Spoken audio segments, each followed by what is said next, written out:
If you're making $200,000 to $300,000 a year and you're not investing, you're likely paying a ton of taxes. When you start investing in real estate, energy, or food, those are the three things the government likes the most. When you invest in any of those three, you can get your taxes down to zero. So you could take an extra 100 to 150K or 50 to 150K, depending on where your tax bracket is, and invest that money instead of paying it to the government. And now you start building generational wealth with that. You start investing, you get your time freedom back. So you might be happy working your job now at your salary, but in 10 years from now, you're not going to be quite as happy as you are now. So investing, you have to look to the future. You have to look 5-10 years out with investments, because most investments don't immediately pay you. And the investments that do immediately pay you aren't as good as the investments that pay you in 5 years or in 10 years time. We're all going to die someday, but unfortunately, it's not soon enough. So we need to save for 10 years from now, because the time's going to pass regardless if we wanted to or not. So you might be happy in your job now, but are you really going to be happy in 10 years? We need to try to set up these processes as soon as possible. Imagine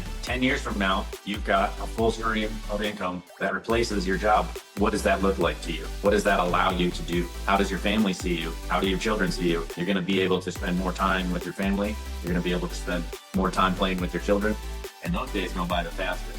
Your children grow up right before your eyes. Pretty soon they're 18 and they're graduating from the Air Force basic training. You're able to just have massive amount of freedom group. You can be in the top 5% and really take control of your time. By the time these income streams are set up, it's more about working because you want to and not working because you have to. You don't want to be in a position where you have to get up and go to work, because that makes your job even worse. But when you can get up because you want to go to work, you get up, you can choose what you want to do. You can volunteer your time more often. There's just less stress in life when you're doing what you love to do, not what you have to do. Take out a napkin and do this simple equation for yourself and your family. Take your monthly passive income, divide that into your monthly expenses, and you will have your FI factor. For you to be financially independent, FI, this needs to equal 1. Is that number? If that number is above 1, you are financially free. You have time freedom. Anything above 1 will go to create generational wealth to free up your children's time, which changes your entire family tree, which changes the whole way your family thinks. Now that you know the number, that number is what I call the FI factor. What are you going to do about it? I have taken the steps to increase my number over 1.